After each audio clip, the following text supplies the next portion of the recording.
सभी शिक्षक साथियों को मेरा नमस्कार। साथियों, मेरे YouTube चैनल में आप सभी का एक बार फिर से स्वागत है। साथियों, कोरोना की वजह से बहुत दिन से हमारे विद्यालय में बच्चे नहीं आ रहे हैं। हालांकि अध्यापक को विद्यालय जाना पड़ रहा है, लेकिन बच्चे नहीं आ रहे हैं। लेकिन अब उम्मीद लगी है कि 1 नवंबर से कक्षा 6 से 8 तक के विद्यालय खुल जाएंगे और उसके 1-2 सप्ताह बाद 1 से 5 तक के विद्यालय भी खुल जाएंगे, अर्थात उनमें भी बच्चे आने शुरू हो जाएंगे। जैसे ही विद्यालय में बच्चे आने शुरू हो जाएंगे तो सबसे पहला काम मिशन प्रेरणा होगा, क्योंकि ये सरकार की प्राथमिकताओं में शामिल है।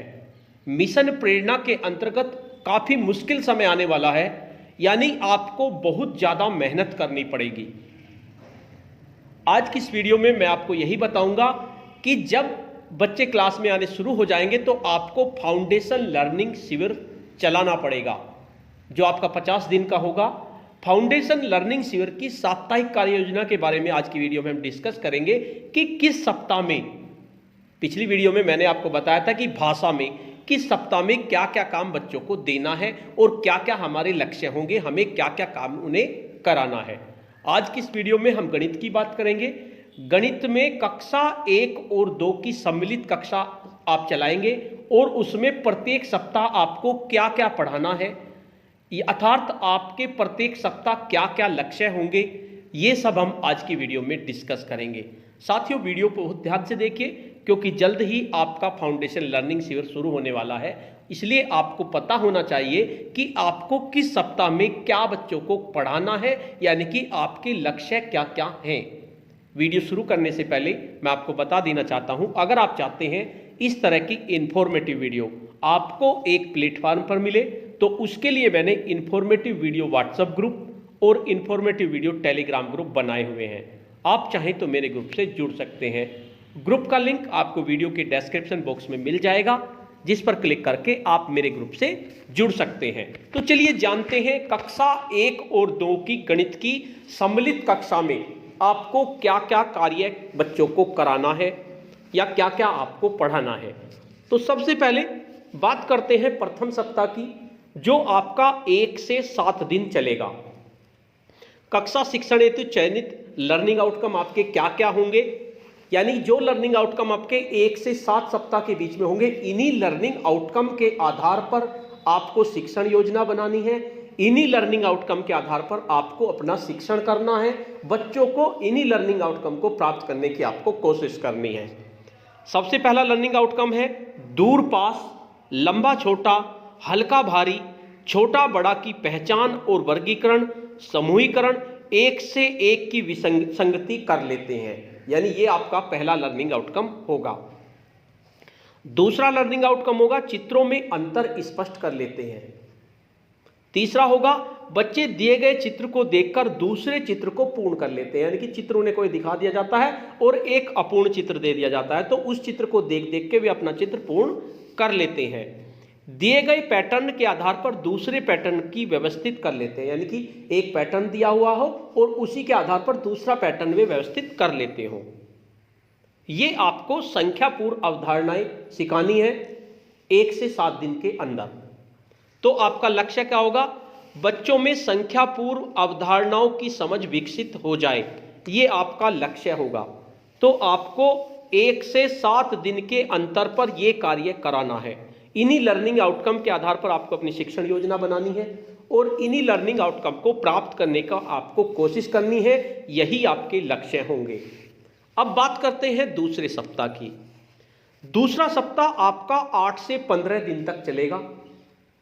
इसमें आपको क्या करना है, 1 से 9 तक की संख्याओं का उपयोग करते हुए वस्तुओं को गिन लेते हैं। पहला लर्निंग आउटकम आपका ये होगा, 1 से 9 तक संख्याओं का उपयोग करते हुए वस्तुओं को गिन लेते हैं, यानी आपको अपनी शिक्षण योजना इसी अनुसार बनानी है कि वे 1 से 9 तक की संख्याओं को गिन सके। दी गई वस्तुओं में से बताई गई संख्या के बराबर वस्तुएं निकाल लेते हैं। आप उनको दी गई वस्तु दे देते हैं तो उनमें से निकाल लेते हैं। और नेक्स्ट होगा आपका बच्चे चित्र में देखकर 9 तक की संख्या वाली वस्तुओं को गिन लेते हैं, यानी आपका इस सप्ताह में जो लक्ष्य है वो 1 से 9 तक की गिनती है। 1 से 9 तक की गिनती की आपको पहचान करानी है। हमारा लक्ष्य क्या होगा? 1 से 9 तक की सम संख्याओं की समझ विकसित हो जाए और दैनिक जीवन में वे उसका उपयोग करना सीख ले। यानी आप उन्हें कंकड़ पत्थर दे दें ताकि वे 1 से 9 तक गिन लें। आपका दूसरे सप्ताह में ये लक्ष्य होगा। नेक्स्ट होगा आपका तीसरा सप्ताह। तीसरा सप्ताह आपका 16 से 23 दिन तक चलेगा। क्या क्या लर्निंग आउटकम होंगे? परिवेश की वस्तुओं को देखकर 9 तक की संख्याएं गिन लेते हैं। परिवेश में अगर उन्हें कोई संख्याएं दिख जाती हैं तो 9 तक की संख्याओं को गिन लेते हैं। सभी वस्तुओं को किसी को देने पर कुछ नहीं, बचने पर शून्य के रूप में समझते हैं। यानी कुछ नहीं या शून्य की अवधारणा उनकी समझ में आ जाती है। शून्य की आकृति जीरो की पहचान कर लेते हैं। यानी इस सप्ताह में आपको शून्य पर सबसे ज्यादा ध्यान देना है। आपका लक्ष्य क्या होगा? शून्य की समझ विकसित करना। यानी बच्चों को आपको शून्य की समझ, आपकी एक्टिविटीज, आपकी गतिविधियां इसी तरह की होनी चाहिए कि बच्चों को शून्य के बारे में पता चल जाए और 1 से 9 तक की संख्याओं के समूह विकसित हो जाएं और दैनिक जीवन में उनका उपयोग करना सीख लें। तो आपका ये लक्ष्य होगा तीसरे सप्ताह में, यानी 1 से 9 तक की संख्याएं बच्चों को बिल्कुल समझ में आ जाएं और वे शून्य के बारे में जान जाएं। बात करते हैं चौथे सप्ताह की। चौथा सप्ताह आपका 24 से 31 दिन तक चलेगा और इसमें 50 तक की संख्याओं को मूर्त वस्तुओं या चित्रों के माध्यम से प्रदर्शित कर लेते हैं।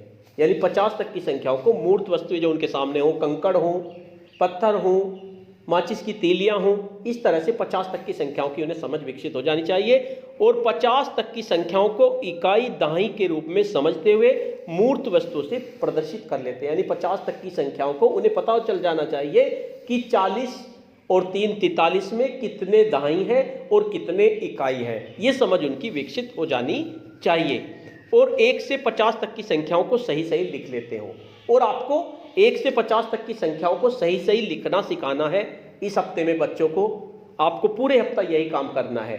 साथियों, किताब में क्या दिया हुआ है उसको भूल जाइए। आपको किताब से कोई मतलब नहीं है, आपको इन पर फोकस करना है। यही काम बच्चों को कराना है। तो आपका लक्ष्य क्या होगा? बच्चों में 1 से 50 तक की संख्याओं की समझ, इकाई दहाई की समझ विकसित करना और दैनिक जीवन में उपयोग के लिए दक्ष बनाना। ये आपके लक्ष्य होंगे चतुर्थ सप्ताह में। यानी आपको बच्चों को 1 से 50 तक की संख्याओं को अच्छी तरह से रटवा देना है, उनके बारे में बता देना है कि इसमें कितनी दाई है, कितनी इकाई है और उन्हें लिख सकें। लिखने भी उनको बच्चों को सिखानी है आपको चौथे सप्ताह में। ये आपका लक्ष्य होगा। 5वें सप्ताह की बात करें, 5वां सप्ताह आपका 32 से 39 दिन तक चलेगा। इसमें आपको क्या करना है? 1 से 99 तक की संख्याओं को मूर्त वस्तुओं के माध्यम से गिनकर इकाई दहाई के रूप में प्रदर्शित कर लेते हैं। यानी अब आपको 1 से 99 तक की संख्याओं तक जाना है और उन्हें मूर्त रूप में वस्तुएं देकर, तीली दे दीजिए, कंकड़ पत्थर दे दीजिए, उनसे वे गिनकर इकाई दहाई के रूप में बता सकें कि इतनी दहाई है, इतनी इकाई है। यानी कि आप तीली से बंडल बनवा लीजिए, उनको बंडल बनाकर सिखा दीजिए। और क्या आ जाना चाहिए इस सप्ताह में? बीच की छूटी हुई संख्याओं को लिख देते हैं। यानी बीच की छूटी हुई संख्याओं की आपको प्रैक्टिस करानी है कि जैसे 32 के बाद एक संख्या छोड़ दो, फिर 34 लिख दो, यानी बीच में आपकी कौन सी आएगी। और पहले और बाद की संख्याओं को बता देते हैं। यानी कि आपको पहले की संख्या बता दें, यानी बच्चों को बता दिया 35 से पहले क्या आएगा तो बच्चा बता दे 34 आया, और 35 के बाद क्या आएगा तो बच्चा बता दे 36 आएगा। तो इस तरह से ये भी आपको बच्चों को समझाना है। और संख्याओं को बढ़ते और घटते क्रम में व्यवस्थित कर लेते हैं और संख्याओं को बढ़ना और घटने क्रम के आधार में व्यवस्थित कर ले। इसी के आधार पर आपको अपनी शिक्षण योजना बनानी है, इन्हीं के आधार पर आपको कार्य करना है। किस तरह से करना है ये आपको बेहतर पता है, किसी को बताने की जरूरत नहीं है।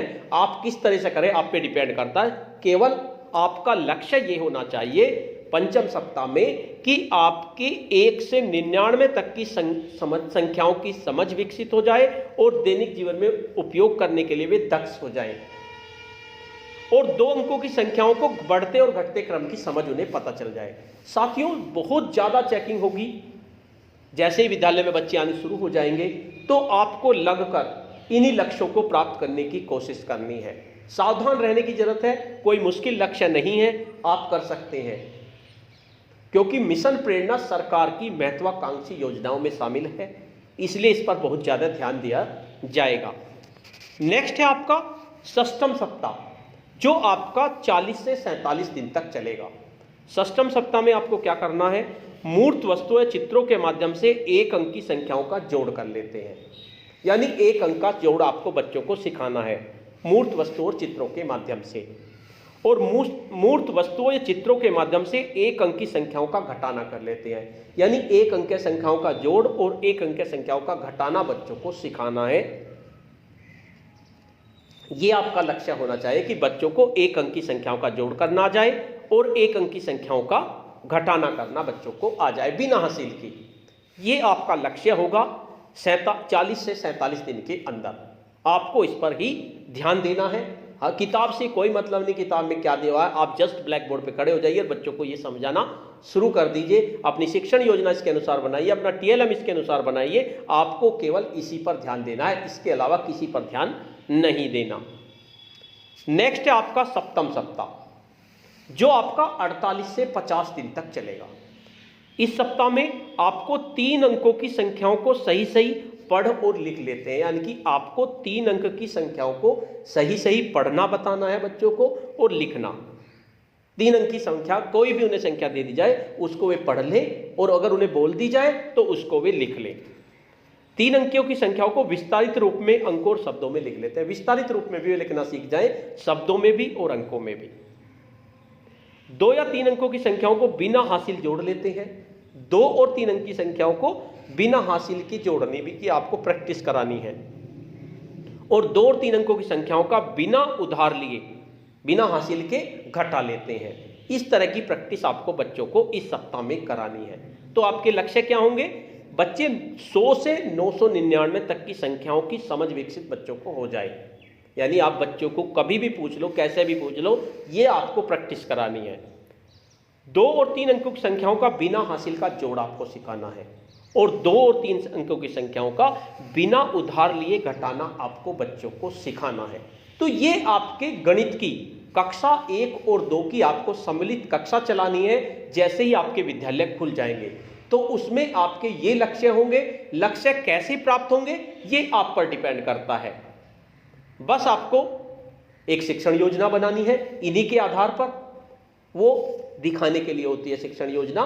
तो आपको पता है कि आपको किस तरह से पढ़ाना है, लेकिन जब प्रशासन के निर्देश है कि आपको शिक्षण योजना बनानी है तो वो तो आपको बनानी पड़ेगी, लेकिन आपको किस तरह से करना है ये आप पे डिपेंड करता है। आपका केवल लक्ष्य ये होना चाहिए, क्योंकि आगे आगे जैसे जैसे बढ़ते हम जा रहे हैं तो नौकरी मुश्किल होती जा रही है, क्योंकि सबको पता है कि ये कैसे परिवेश के बच्चे आते हैं, कितना वे विद्यालय में आते हैं, ये सबको पता है, लेकिन उस बात को कोई नहीं सुनेगा। आपको केवल लक्ष्य के बारे में पूछा जाएगा। तो आप देखिए आपको किस तरह से करना है। ज़्यादा मैं आपको नहीं कहूँगा, आप मुझसे ज़्यादा बेहतर समझते हैं, मुझसे ज़्यादा समझदार हैं। तो साथियों, आज की वीडियो में इतना ही। अगर आपको ये वीडियो अच्छी लगी तो इस वीडियो को लाइक कीजिए, शेयर कीजिए और वीडियो पे कमेंट्स कीजिए। और अगर आप मेरे चैनल पे नए हैं, पहली बार चैनल को विजिट कर रहे हैं, तो वीडियो के नीचे आपको रेड कलर का सब्सक्राइब का बटन होगा, आप उस पर प्रेस कर दीजिए। एक बार प्रेस करना है केवल आपको। उसके बाद एक बेल का आइकन आएगा घंटी का, आप उसे दबा दीजिए, जिससे कि आपको नेक्स्ट वीडियो का नोटिफिकेशन मिल सके। धन्यवाद।